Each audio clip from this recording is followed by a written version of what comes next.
আপনি কি জানেন, মানুষ মারা যাওয়ার পর শরীরের সাথে সাথে কিছু অদ্ভুত পরিবর্তন শুরু হয়।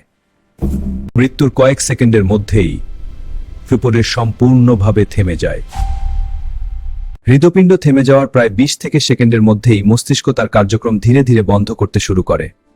মৃত্যুর পর শরীর ধীরে ধীরে ঠান্ডা হতে থাকে। এই প্রক্রিয়াকে বলা হয় অ্যালগর মর্টিস।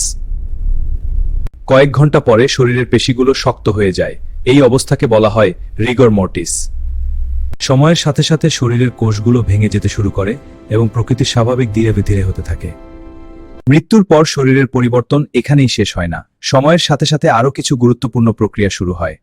মৃত্যুর কয়েক ঘন্টা পরে রক্ত শরীরের নিচের দিকে জমা হতে শুরু করে, ফলে ত্বকের কিছু অংশে গাঢ় রং দেখা যায়।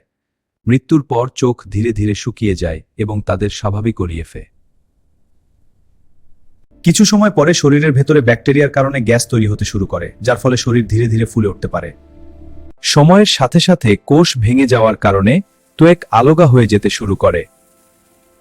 অবশেষে শরীর প্রকৃতির স্বাভাবিক চক্রের অংশ হয়ে যায় এবং ধীরে ধীরে মাটির সাথে মিশে যায়।